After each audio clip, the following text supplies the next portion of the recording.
ಯಾರಿಗಾದರೂ ಒಂದು ತೆಂಗಿನಕಾಯಿ ಕೇಳಿದರೆ ಎಲ್ಲ ತೆಂಗಿನಕಾಯಿ ತೊಗೊಂಡೋಗಂತ ಯಾರಾದರೂ ಅಂತಾರ. ಬಟ್ ನನ್ನ ಲೈಫಿನಾಗ ಆಗೈತಿ. ಆ ಎಕ್ಸ್ಪೀರಿಯನ್ಸ್ ನಿಮ್ಮ ಜೊತೆ ಹಂಚ್ಕೊಳಕ್ಕೆ ಬಂದೀನಿ. ಫುಲ್ ವಿಡಿಯೋ ನೋಡ್ರಿ. ಏನಿಲ್ಲ, ಮಾರ್ನಿಂಗ್ ಎದ್ದು ಫ್ರೆಶ್ ಅಪ್ ಆಗಿ ನಾನು ಧಾರವಾಡದಿಂದ ಬಿಟ್ಟು ಹೋಗ್ಬೇಕಂತ ಅನ್ನೋ ಸಲುವಾಗಿ ರೆಡಿ ಆಗ್ತಾಯಿದ್ದೆ. ಪ್ಯಾಕಿಂಗ್ ಎಲ್ಲ ನಡೀತಾ ಇತ್ತು. ಸೊ ನನ್ನ ಫ್ರೆಂಡ್ಸ್ ಎಲ್ಲ ಹಂಗೆ ಟೈಮ್ ಪಾಸ್ ಮಾಡ್ತಾಯಿದ್ರು. ಅದಾದಮೇಲೆ ಮತ್ತೆ ಬ್ಯಾಗ್ ನೋಡ್ತೀನಿ, ಬ್ಯಾಗ್ ಹ್ಯಾಂಡಲೇ ಮುರಿದೋಗೈತಿ. ಏನು ಜುಗಾಡ್ ಮಾಡ್ಬೇಕಂತ ಗೊತ್ತಾಗಲಿಲ್ಲ. ಸೊ ಹೊರಗಡೆ ಬಂದು ನಾಷ್ಟಕ್ಕಂತ ಹೋಗ್ತಾ ಇದ್ದಾಗ ಎಲ್ಲ ವ್ಯೂಸ್ ಎಲ್ಲ ತೋರಿಸ್ತಾ ಇದ್ದೀನಿ ನೋಡಿ. ಮತ್ತು ಇಲ್ಲಿ ನಾಷ್ಟ ನಾನು ಮೆಸ್ ಹಚ್ಚಿದ್ದು ಅಲ್ಲಿ ದುರ್ಗಾ ಮೆಸ್ ಅಂತ. ಸೊ ಅಲ್ಲಿ ಇವಾಗ ಸ್ಟಾರ್ಟ್ ಆಗಿದ್ದದು. ಯಾರಿಗಾದರೂ ಇಂಟ್ರೆಸ್ಟ್ ಇದ್ದರೆ ಹೋಗ್ಬೋದು. ಟೇಸ್ಟ್ ಮಾತ್ರ ಹೇಳೋಕ್ಕಾಗಲ್ಲ. ನೀವು ಒಂದು ಸಲ ಹೋಗಿ ತಿಂದಮೇಲೆ ಗೊತ್ತಾಗುತ್ತೆ ನಿಮಗೆಲ್ಲ ಹೆಂಗೈತಂತ. ಇವೆಲ್ಲ ಪ್ಯಾಕಿಂಗ್ ಗೀಕಿಂಗ್ ಎಲ್ಲ ಮಾಡ್ಕೊಂಡ್ಮೇಲೆ ನಾ ಪಿ ಜಿಲಿಂದ ಹೊರಗೆ ಹೋಗ್ಬೇಕಂತಂದ್ರೆ ಎಷ್ಟು ಜೋರಾಗಿ ಮಳೆ ಹೊಂಟದ ಅಂತಂದ್ರೆ ಕೇಳೋಕೆ ಹೋಗ್ಬೇಡ್ರಿ.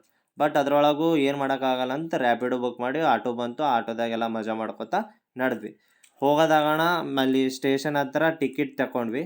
ಬಟ್ ನಮ್ಮ ದೋಸ್ತರು ಇಬ್ಬರು ಅದಾರಲ್ಲ, ಅವ್ರ ಟಿಕೆಟ್ ಕೂಡ ನಾನೇ ತೆಗ್ದಿದ್ದ. ಅವ್ರು ತೆಗೀರ ಅಂತಂದ್ರೆ ನನ್ನ ಬಳಿ ರೊಕ್ಕ ಇಲ್ಲ ಅಂತಂದರು. ಸೊ ನನ್ನದೇ ಮಾಡ್ಬೇಕಂತ್ಕೊಂಡು ನಾನೇ ಮಾಡಿಬಿಟ್ಟ. ಅದಾದಮೇಲೆ ಮತ್ತೆ ಅಲ್ಲಿ ಮೆಟ್ರೋ ಮುಗಿಯೋದಾಗಣ ಸ್ಟೇಷನ್ಗೆ ಹೋದ್ವಿ. ಸ್ಟೇಷನ್ದಾಗ ಇಂಥ ಲಾಂಗೆಸ್ಟ್ ಏನಂತಾರ ವರ್ಲ್ಡ್ ಒಳಗೆ ಲಾಂಗೆಸ್ಟ್ ಇರೋ ಈ ಸ್ಟೇಷನ್ ಒಳಗೆ ಲೈಟೇ ಇಲ್ಲ. ಮತ್ತು ಈ ಏನು ರಶ್ ನೋಡಕತ್ತಿರಲ್ಲ, ನನಗೆ ಗೊತ್ತಿರಲಿಲ್ಲ ಕಿ ಯುಗಾದಿ ಹಬ್ಬಕ್ಕೆ ಇಷ್ಟೊಂದು ಜನ ಎಲ್ಲ ಬರ್ತಾರಂತ. ಬಟ್ ಇಟ್ಟು ಪರೇಷನ್ ಆಗಿದ್ದ ನಾನು ಅಲ್ಲಿ ಅಷ್ಟು ಮಂದಿ ನೋಡೋದಾಗಣ. ಬಟ್ ಏನು ಮಾಡೋಕ್ಕಾಗಂಗಿಲ್ಲ, ಹಂಗೆ ಹಿಂಗೆ ಮಾಡಿ ಟ್ರೈನ್ನಾಗ ಹತ್ತಿ ಸೀಟ್ ಇಟ್ಕೊಂಡು ಕುಂತ. ಬಟ್ ನೀವು ಒಳಗಡೆ ಏಟ್ ರಶ್ ಅದಂತ ನೋಡ್ರಿ. ಏಟ್ ಕ್ಲಿಯರಾಗಿ ಎಷ್ಟು ಜನ ಕಾಣಕತ್ತಾರ. ಒಂದು ಬೋಗಿ ಒಳಗೆ ಎಷ್ಟು ಜನ ಅರ ಅಂತಂದ್ರೆ ಲೆಕ್ಕ ಹಾಕ್ರಿ, ಇಷ್ಟು ಟ್ರೈನ್ ಎಷ್ಟು ಮಂದಿ ಟ್ರಾವೆಲ್ ಮಾಡ್ತಾ ಇದ್ದಾರೆ ಇವತ್ತಂತ. ಅದಾದ್ಮೇಲೆ ಮತ್ತು ಇಲ್ಲಿ ಗದಗಿಗೆ ಹೋಗಿ ಒಂದು ಹಾಫ್ ಆನ್ ಅವರ್ ನಿಂದಿರ್ತ. ನಾನು ರಾತ್ರಿ ಏನೂ ಊಟ ಮಾಡ್ಕೊಂಡಿರಲಿಲ್ಲ. ಅಲ್ಲಿ ಒಂದು ಪಲಾವ್ ಸಿಕ್ಕಿತ್ತು. ಎಷ್ಟಂತ ಕೇಳಿದ್ರೆ 50 ಅಂದ. ಸೊ ಏನೂ ಆಗಲ್ಲ, ಅದೇ ಜುಗಾಡ್ ಮಾಡ್ಕೊಂಬಮ್ಮ ಅಂತಿಕೊಂಡು 50 ರೂಪೀಸ್ ಕೊಟ್ಟು ಪಲಾವ್ ತೊಗೊಂಡು. ನಿಮಗೊಂದು ವಿಷಯ ಹೇಳೋದೇ ಮರ್ತೋಗಿದ್ದೆ. ಏನಂತಂದ್ರೆ ಹುಬ್ಳಿ ಜಂಕ್ಷನ್ ಅಂದರೆ ರೈಲ್ವೆ ಸ್ಟೇಷನ್ ಬರೋದಾಗಣ ಧಾರವಾಡ ಸ್ಪೆಷಲ್ ಪೇಡ ತೊಗೊಂಡಿದ್ದೆ, ಮರ್ತೋಗಿದ್ದೆ. ಅದು ಹೇಳೋದಾಗಣ ಮತ್ತೆ ಗದಗ್ನಿಂದ ಮತ್ತು ಹೋಟಗಿ ಹೋಗಿ ಅಲ್ಲಿ 1 ಅವರ್ ನಿಂದಿರುತ್ತೆ. ಅಲ್ಲಿ ಯಾಕೆ ನಿಂತದಂತ ಪರೇಶಾನ್ ಆಗಕ್ಕೆ ಹೋಗ್ಬೇಡ್ರಿ. ಯಾಕಂತಂದ್ರೆ ಅಲ್ಲಿ ಇಂಜನ್ ಹಿಂದುಗಡೆ ಇದ್ದಿದ್ದು ಮುಂದುಗಡೆ ಹೋಗಿ ಮತ್ತೆ 1 ಅವರ್ ಆಗೋಣ ತಾನೇ ಹೋಗುತ್ತೆ. ಫೈನಲಿ ನಾ ಇಳ್ಕೊಳ್ಳೋ ಲೊಕೇಶನ್ ಬಂದುಬಿಡ್ತು. ಸೊ ನಾ ಇಳ್ಕೊಂಬಂದಾಗ ಡೈರೆಕ್ಟ್ ಆಟೋಗೋಸ್ಕರ ವೇಟ್ ಮಾಡ್ತಾಯಿದ್ದೆ. ವೇಟ್ ಮಾಡುವಾಗ ನನ್ನ ಕಂಡೀಷನ್ ಏನಿತ್ತು ಗೊತ್ತು, 2 ಬ್ಯಾಗ್ ನಂದು ಹೆಗಲ ಮೇಲೆ ಇದ್ವು, ಇನ್ನೊಂದು ಲಗೇಜ್ ಬ್ಯಾಗ್ ಇತ್ತು. ಬಟ್ ಅದಕ್ಕೆ ಹಿಡ್ಕೊಳ್ಳೋಕೆ ಏನೂ ಸವಲತ್ತು ಇರಲಿಲ್ಲ, ನೋಡಿದ್ರಲ್ಲ ಮೊದಲೇ. ಅದಾದ್ಮೇಲೆ ಮತ್ತು ನಾನು ಬಸ್ ಸ್ಟ್ಯಾಂಡ್ಗೆ ಹೋಗಿ ಬಸ್ಗೋಸ್ಕರ ವೇಟ್ ಮಾಡ್ತಾಯಿದ್ದೆ. ಈ ಟೆಂಪು ಯಾಕೆ ತೋರ್ಸಕತ್ತೀನಿ ಅಂತಂದ್ರೆ ಹಳೆ ಕಾಲದಾಗ ಇದೇ ಫೇಮಸ್ ಆಗಿತ್ತು. ಇದು ಇಲ್ಲದೇ ಯಾವುದೇ ಚಾಲಕ ಇಲ್ಲಿಂದ ಅಲ್ಲಿಗೆ ಹೋಗ್ತಾ ಇರಲಿಲ್ಲ. ಸೊ ಈ ಬಸ್ ಬಂದಮೇಲೆ ಇದ್ರ ವ್ಯಾಲ್ಯೂವೇ ಕಡಿಮೆ ಆಗೈತೆ ಅಂತ ತೋರಿದೆ. ಅದಾದಮೇಲೆ ನಮ್ಮ ಬಸ್ ಬಂತು. ಬಸ್ನಾಗ ಕೂತು ನಮ್ಮ ಊರಿಗೆ ಹೋಗ್ತಾ ಇದ್ದೆ. ಹೋಗುವಾಗ ನಮ್ಮ ಗುಡ್ಡದ ಹತ್ರ ಒಂದು ಸ್ಟಾಪ್ ಆಗುತ್ತೆ, ಅದು ಹಾಫ್ ಆನ್ ಅವರ್ದು. ಯಾವ ಬಸ್ಸಿಗೂ ಆ ಫೆಸಿಲಿಟಿ ಇರೋದಿಲ್ಲ. ಬಟ್ ನಮ್ಮ ಬಸ್ಸಿಗಂತೂ ಒಂದು ಸ್ಪೆಷಲಿಟಿ ಐತಿ. ಯಾರಿಗಾದರೂ ಏನಾದರೂ ಎಮರ್ಜೆನ್ಸಿ ಬಂದರೆ ಅದು ಇಲ್ಲಿ ಮಾಡ್ಕೊಳ್ಬೋದು. ಅದಾದಮೇಲೆ ಮತ್ತೆ ಮನೆಗೆ ಹೋದಾಗ ನಮ್ಮ ಅಣ್ಣ ನೋಡಿ ನಂಗೆ ನೋಡಿ ಎಷ್ಟು ಖುಷಿಯಾಗ್ಬಿಟ್ಟ. ಇದೆಲ್ಲ ನನ್ನ ಲಗೇಜು. ನನಗೆ ನೋಡಿ ಅವ್ನು ಖುಷಿಯಾಗಿ ಡ್ಯಾನ್ಸ್ ಮಾಡಕತ್ತಾನ. ಸೊ ಇದೆಲ್ಲ ತೋರಿಸೋದಾಗಣ ಡೈರೆಕ್ಟಾಗಿ ನನ್ನ ಕೂದಲು ಅವೆಲ್ಲ ಆಗಿದ್ವಲ್ಲ. ಸೊ ಡೈರೆಕ್ಟಾಗಿ ಕಟಿಂಗ್ ಮಾಡ್ಕೊಳಕ್ಕೆ ಹೋಗಂತಂದರು. ಸೊ ನಾನು ನಮ್ಮ ಅಣ್ಣ ಇಬ್ಬರು ಕಟಿಂಗ್ ಮಾಡ್ಕೊಳಕ್ಕೆ ಬಂದ್ವಿ, ಅದು ಚುಮ್ಮನ್ ಚೋಡ್ಗೆ. ಇಲ್ಲಿ ಬಂದಾಗ ನನ್ನ ಹೇರ್ ಕಂಡೀಷನ್ ಹೆಂಗಿತ್ತಂತ ನೀವೇ ನೋಡ್ರಿ. ಕೂದಲೆಲ್ಲ ಆ ಕಡೆ ಈ ಕಡೆ ಎಲ್ಲ ಚಲ್ಲಪಿಲ್ಲಿಯಾಗಿ ಬೆಳೆದ್ಬಿಟ್ಟಿದ್ದು. ಬಿಯರ್ಡ್ ಕೂಡ ಹಂಗೆ ಬೆಳೆದಿತ್ತು. ಯಾಕಂತಂದ್ರೆ ಧಾರವಾಡಕ್ಕೆ ಹೋಗಿ 1.5 ಮಂತ್ ಆಗಿತ್ತು. ಸೊ ಕಟಿಂಗೇ ಮಾಡಿಸಿರಲಿಲ್ಲ. ಅದಾದಮೇಲೆ ನಾನು ಮೊದಲ ನೀನು ಮೊದಲ ಅಂತ ಕಟಿಂಗ್ ಮಾಡ್ಕೊಳಕ್ಕೆ ಕೂಡ್ಬೇಕಂತ ನಾವು ಜಗಳ ಆಡ್ತಿದ್ವಿ. ಸೊ ಅಣ್ಣ ಹಂಗೆ ಹೋಗಿ ಫಸ್ಟಿಗೆ ಕೂತು ಅವ್ನಿಗೆ ಬೇಕಾಗಿರೋ ಯುನೀಕ್ ಸ್ಟೈಲ್ನ ಅದೇ ರಿಪೀಟಾಗಿ ಮಾಡಿಸ್ತಾ ಇದ್ದ. ಸೊ ಅವ್ನಿಗೆ ಅದೇ ಒಪ್ತಿತ್ತು. ಸೊ ಅದೇ ಮಾಡ್ಕೊ ಅಂತ ನಾನು ಸಜೆಸ್ಟ್ ಮಾಡಿದೆ. ಅದು ಆದಮೇಲೆ ನಂದು ಕೂಡ ಕಟಿಂಗ್ ಆಯಿತು. ನಂದು ಕಟಿಂಗ್ ಆದ್ಮೇಲೆ ನಾನು ಹೆಂಗೆ ಕಾಣತ್ತೀನಿ ಅಂತ ಒಂದು ಸಲ ನೀವು ನೋಡಿರಿ. ಚಂದ ಕಾಣತ್ತರ ಕಮೆಂಟ್ ಮಾಡಿರಿ. ಮತ್ತೆ ಮನೆ ಬಂದು ಫ್ರೆಶ್ ಅಪ್ ಆಗಿ ಆ ಧಾರವಾಡಲಿಂದ ತಂದಿದ್ದದು ಏನಂತಾರೆ ಧಾರವಾಡ ಸ್ಪೆಷಲ್ ಪೇಡ ಅದಲ್ಲ, ಅದನ್ನು ನಮ್ಮ ಅಣ್ಣ ಕೈಲಿಂದ ಓಪನಿಂಗ್ ಮಾಡ್ತಾ ಇರ್ತೀನಿ. ಅದ್ರ ಟೇಸ್ಟ್ ಬಗ್ಗೆ ಏನಂತ ಕೇಳಿ. ಬಿಚ್ಚು ಬರೋಬರ್ ಪೇಡ ಬಿಚ್ಚಿದೆ ಇದು ಧಾರವಾಡ ಪೇಡ. ಅಲ್ಲಿಂದ ಸ್ಪೆಷಲ್ ಅಂತ ತಿನ್ನು ಹೆಂಗದ ಒಂದ್ಸಲ ಟೇಸ್ಟ್ ಹೇಳಿ. ಅಲ್ಲಿಂದ ಹಂಗೆ ಅರ್ಧ ಎಷ್ಟು ಗೊತ್ತ ಅಷ್ಟಕ್ಕೆ 100 ರೂಪಾಯಿ. ಚಂದಿತ್ತಂದ್ರೆ ಚಂದ ಅಂತೇಳಿ, ಇಲ್ಲಾಂದ್ರೆ ಇಲ್ಲ. ಟೇಸ್ಟ್ ಅದ ಅಲ್ಲಿ ಧಾರವಾಡದ ಫುಲ್ ಫೇಮಸ್ ನೋಡಿ. ಫೇಮಸ್ ಧಾರವಾಡ. ಅದಾದ್ಮೇಲೆ ನನ್ನ ತಂದೆ ಕೂಡ ಟೇಸ್ಟ್ ಮಾಡಿದ್ರು. ಅವ್ರು ಕೂಡ ಒಳ್ಳೆ ಕಮೆಂಟೇ ಕೊಟ್ಟರು, ಚೆನ್ನಾಗಿದೆ ಅಂತ. ಮಸ್ತವ. ನಾನು ಬಂದಿರೋ ಸಲುವಾಗೇ ಮಟನ್ ಪಲ್ಯ ಮಾಡಿದ್ರು. ಸೊ ಮಟನ್ ಪಲ್ಯ ಬರೋದಾಗಣ ತಿಂದು ಮುಂದೆ ಏನು ಮಾಡಿದ್ವಿ ನೋಡ್ರಿ. ಇವಾಗೆ ಊಟದಾಗಣ ಏನು ಮಾಡ್ಬೇಕಂತ ಗೊತ್ತಾಗ್ಲಿಲ್ಲ. ಸೊ ನಮ್ದು ಇಲ್ಲೇ ತೆಂಗಿನ ಗಿಡ ಇತ್ತು. ಸೊ ಒಂದು ಟೆಂಗ್ ಬಿದ್ದಿತ್ತು. ಆ ಟೆಂಗ್ ನೀರು ಕುಡಿಬೇಕಂತ ತಿಳ್ಕೊಂಡು ನಮ್ದು ಏನಂತಾರ ಕಾಕನ ಮಗನಿಗೆ ಕೊಟ್ಟಿನಿ ಕೊಯ್ಯಕ. ಹೆಂಗೆ ಕೊಯ್ಬೇಕು? ಈ ತರ ಕಡಿಬೇಕು ನೋಡಿ ಫ್ರೆಂಡ್ಸ್. ಹೊಡಿ ಗಚ್ಚು ಹೊಡಿ. ಹಾ, ಇದು ಕುಡ್ದು ಟೇಸ್ಟ್ ಹೆಂಗಂತ ಹೇಳ್ತಿದ್ ಆಮಲ್ಲ ನೋಡ್ರಿ. ಅಲ್ಲ ಪರ್ಮು, ಸುಲಿ ಅಂದ್ರೆ ಸುಲ್ದಿ ಈ ಮತ್ತ ಅದ್ರಾಗೆ ನೀರ್ ಹೆಂಗ್ ತೆಗಿತಿ? ಈಗ ಓದ್ದಿ ಏನ್ ನೀರು ತೆಗಿತೀನಿ. ವಾ ಗುಡ್. ಈ ತರ ಅಂತೂ ಬರ್ತವೆ ನೀರು. ಅದ್ರ ಟೇಸ್ಟ್ ಹೆಂಗದಂತ ನೀನೇ ಕುಡ್ದು ಹೇಳ ಫಸ್ಟ್.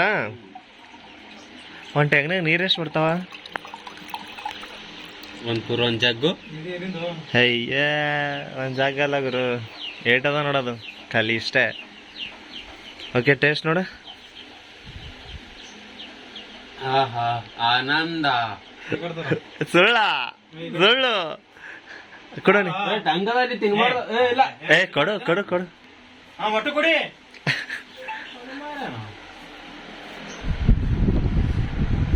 ನಂಗೆ ಇಟ್ಟಿಡು ಮತ್ತೆ ನೀನೇ ಕೊಡ್ದಾಗ ಈಗನ ಹೆಂಗದ ಟೇಸ್ಟ್ ಹೇಳ. ಹಾ, ಏ ನಂದು ವಿಡಿಯೋ ಮಾಡ. ಏಯ್ ಇದು ಮಾಡ. ಕುಡಿಯರು ಕುಡ್ಲೇಕ ಏನದ? ನಾನು ಸಾಯಿ ಇಲ್ಲತ್ತಿರಲ್ಲ ಕುಡ್ಲೇಕರ. ಕುಡ್ದಲ್ಲ ನೀ? ನಾ ಕುಡ್ದ. ನಾ ಕುಡಿತೀನಿ ಬಿಡುತ್ತೀನಿ. ಹೆಂಗಾಗಿ ನೀರು ಕುಡ್ಕೊಂಡು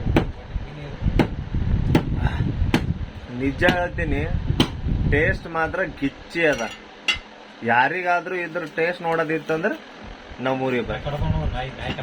ಅಲ್ಲ ಪರ್ಮು, ನಿನ್ ಸಲಾಗಂತ ನಾ ಧಾರವಾಡ ಬೇಡ ತಂದಿನಿ. ಒಂದ್ಸಲ ತಿಂದ್ ನೋಡಲ್ಲ ಟೇಸ್ಟ್ ಹೆಂಗದ ಹೆಂಗ್ ತಂದಿದ್ ಹೆಂಗಿಲ್ಲ ಆ ತರ ಇರ್ತಾವ ನೋಡಮ್. ನಾವು ಧಾರವಾಡ ಪೇಡ ತಿಂದಿ ನೋಡಮ್. ನೋಡ್ ಮತ್ತ. ಚಂದವ ಪೇಡ. ಧಾರವಾಡ ಪೇಡ ನೀವೇ ತಿಂತ್ಯಾ? ತಿಂದು ಒಪ್ಪ, ನಾನು ತಿಂದಿ ಸಲುವಾಗಿ ಅಂತ ನಿಂಗೆ ತಂದಿರ್ಬೋದಲ್ಲ. ಧಾರವಾಡ ಪೇಡ ಚಂದವ, ನೀವೇ ತಿಂದ್ ನೋಡ್ರಿ. ನಿನಗೆ ಫಸ್ಟ್ ಟೈಮ್ ತಿನ್ನತ್ತಿದ ಧಾರವಾಡ ಪೇಡ. ಅಲ್ಲಿ ಹೋದ್ರೇನೆ ತಿನ್ಬೇಕಲ್ಲ. ಹೋಗಿ ಯಾವಾಗಾದ್ರೂ ಹೋದ ಅಂದ್ರೆ ತಿನ್ನು. ಅಲ್ಲಿ ಧಾರವಾಡದಾಗ ಸ್ಪೆಷಲ್ ಅಂದ್ರ ಇವೇ ಧಾರವಾಡ ಪೇಡ. ಹೌದಾ? ನೋಡ್ರಿ ಹೆಂಗದವ. ತಿನ್ರಿ ನೀವು. ಒನ್ ಬಾಕ್ಸ್ ಒಳಗ 8 ಪೀಸಸ್ ಬರ್ತಾವ. 8 ಪೀಸ್ 100 ರೂಪೀಸ್ ಇದು. ಸೊ ಟೇಸ್ಟ್ ಮಾತ್ರ ಗಿಚ್ ಅದ ನೋಡ್ರಿ. ಇದೆಲ್ಲ ಆದ್ಮೇಲೆ ನಮ್ಮ ಪೇರೆಂಟ್ಸ್ ಮಾರ್ಕೆಟ್ಗೆ ಹೋಗಿ ಒಂದು ಕಲ್ಲಂಗಡಿ ತಂದಿದ್ರು. ಅದು ಕೊಯ್ಯಕಂತಾನೆ ನನ್ನ ಕೈದಾಗ ಕೊಟ್ಟಿದ್ರು. ಸೊ ನಾ ಕೊಯ್ಯಕ್ ಹೋಗಿ ಏನೇನೆಲ್ಲ ಕರ್ಮಕಾಂಡಗಳು ಮಾಡಿನಂತ ನೋಡ್ರಿ. ರೊಕ್ಕ ಗಳಿಸಿ ಇವರು ತಿಜೋರ ಇಲ್ಲ ತಗೊಂತಿಪ್ಪ. ಮದಿ ಮಾಡಕ್ ಏನ್ ಮಾಡ್ತೀರಿ? ಮದಿ ಎಲ್ಲ ಸೈಡ್ ಆಗೋಲ್ಲ ನೀ ಮಾರಿ ನೋಡ್ತಿದ್ದೀರ. ಮಾರಿ ನೀವೇ ಕಡೀರೋ ಅಂದ. ನಿಮ್ಗೆ ಅದು ಯಾರು ನಾಳೆ ದೇವ್ರಿಗೆ ಬೇಕಂತಿತ್ತು ಇಟ್ಟಿರ. ಎಲ್ಲಿ ವಿಶಾಲ ಅಣ್ಣ ನಮಗೇನ್ ಹೇಳೇನ ಕುಡಿಬೇಡ್ರಿ ಅಂತ ಅಂದಾನ ಅಷ್ಟೇ. ಫೋನ್ ಹಚ್ಚಿದಾಗ ಬಾಬೇನಂದ್ರ ಅವೇನ ಕಡಿದಿರ್ಲಿ ನಡೀತದ. ನೀರಿನ ಇವ ಅವ ಕುಡ್ದಿದ್ ನೀರಿಂದ ಇದ್ದಿದ್ದಿಲ್ಲ, ಅದಕ್ಕೆ ಕಮ್ಮಿ ನೀರು ಬಂದ ಅದ್ರೊಳಗೆ. ಅರ್ಧ ಗ್ಲಾಸ್. ಚಿಕ್ಕ ಮಕ್ಕಳು ಈ ಥರ ಮಾಡಲ್ಲ ಅನ್ಕೋತೀನಲ್ಲ, ಆದ್ರೂ ನಾವು ಮಾಡೀವಿ. ಇದೇ ನಮ್ಮ ಸ್ಪೆಷಾಲಿಟಿ. ಇಷ್ಟೆಲ್ಲ ನಮ್ದು ಕರ್ಮಕಾಂಡಗಳೆಲ್ಲ ನೋಡಿದ್ರಿ. ಇಷ್ಟೆಲ್ಲ ನೋಡೋದಾಗಣ ಟೈಮ್ ಹತ್ತೈತ ವೇಟ್ ಮಾಡೋಣ. ಒಂದು 5 PM ಆಯ್ತು. 5 ಆಗೋಣ ನಾವು ಏನು ಮಾಡ್ಬೇಕಂತ ಗೊತ್ತಾಗ್ಲಿಲ್ಲ. ಸೊ ಮತ್ತು ನಮ್ಮ ದೋಸ್ತನ ಬೈಕ್ ತೊಗೊಂಡು ನಾನು ಮತ್ತು ಇವನ ಹೆಸರು ಪರಮೇಶ್ ಅಂತ ಇಬ್ರು ಇಲ್ಲಿ ನಿಯರೆಸ್ಟ್ ಚುಮ್ಮಚೋಡ ಅಂತ ದೂರ ಐತಿ. ಸೊ ಅಲ್ಲಿ ಹೋಗಿ ಏನಾದರೂ ತಿನ್ನಕ್ಕೂ ಸಿಗ್ತಾವ, ಮಸ್ತ್ ನೋಡಕ್ಕೂ ಸಿಗ್ತಾವ. ಅದ್ರ ಸಲ ಟೈಮ್ ಪಾಸ್ ಮಾಡಕ್ಕೆ ಹೋಗತ್ತೀವಿ. ಅಲ್ಲಿ ಹೋಗಿ ಏನೇ ಮಾಡ್ತೀವಂತ ಫುಲ್ ಹಿಡಿಯೋದು ನೋಡಿ. ನಾ ಯಾವಾಗಾದ್ರೂ ಊರಿಗೆ ಬಂದ ಅಂತಂದ್ರೆ ಕಂಪಲ್ಸರಿ ಚುಮ್ಮಂಚೋಡ್ ಊರಿಗೆ ಕಂಪಲ್ಸರಿ ಬಂದೇ ಬರ್ತೀನಿ. ಇಲ್ಲಿ ಬಂದರೆ ಕಂಪಲ್ಸರಿ ಈ ಜಾಗಕ್ಕೆ ಬಂದೇ ಬರ್ಬೇಕು. ಯಾಕಂತಂದ್ರೆ ಇಲ್ಲಿ ಈ ಅಣ್ಣನ ಕೈಲಿಂತು ಕೊಡೋ ಪಾನಿಪುರಿ ಎಷ್ಟು ರುಚಿಯಾಗಿರ್ತದಕ್ಕೆ ಕೇಳೋಕೆ ಹೋಗ್ಬೇಡ್ರಿ. ಸೊ ನಾನು ಯಾವಾಗಲೂ ಬಂದ್ರೆ ಕಂಪಲ್ಸರಿ ಇಲ್ಲಿ ಬಂದೇ ಹೋಗ್ತೀನಿ. ಸೊ ನೀವು ಇಂಟ್ರೆಸ್ಟೆಡ್ ಆಗಿದ್ದರೆ ಪಾನಿಪುರಿ ತಿನ್ನೋದಿತ್ತಂದ್ರೆ ಇಲ್ಲಿ ಕಂಪಲ್ಸರಿ ಬಂದವ್ರು. ಇದು ನನ್ನ ಸಜೆಷನ್. ಇಲ್ಲಿಗೆ ಇವತ್ತಿಂದ ನಾನು ಏನೇನು ಮಾಡಬೇಕು ಏನೇನಿಲ್ಲ ಏನು ಮಾಡ್ತೀನಿ ಅನ್ನೋದೆಲ್ಲ ಹಂಚ್ಕೊಂಡಿನಿ. ಇಲ್ಲಿಗೆ ನಂದು ಲಾಗ್ ಮುಗೀತು. ಈಗ ನೀವು ಮಲ್ಕೋತೀರ ಅನ್ನೋರು ಹೋಗಿ ಮಲ್ಕೊಳ್ಳಿ. ಯಾಕಂದ್ರೆ ನಾ ಈಗ ರಿಟರ್ನ್ ಮನೆಗೆ ಹೋಗಿ ಏನು ತೋರ್ಸೋದು ದಾಬ್ ಹಾಕೋದು ಏನಿಲ್ಲ. ಸೊ ಹೋಗಿ ಊಟ ಮಾಡಿ ಮಲ್ಕೋತೀವಿ ಅಷ್ಟೇ. ಸೊ ನೀವು ಮಲ್ಕೊಳ್ರಿ. ಹಿಂಗೆ ಲೈಕ್, ಸಬ್ಸ್ಕ್ರೈಬ್, ಶೇರ್ ಮಾಡ್ತಾ ಇರಿ, ಸಪೋರ್ಟ್ ಮಾಡ್ತಾ ಇರಿ. ಮತ್ತೆ ನೆಕ್ಸ್ಟ್ ಡೇ ಸಿಗೋಣ. ಬಾಯ್.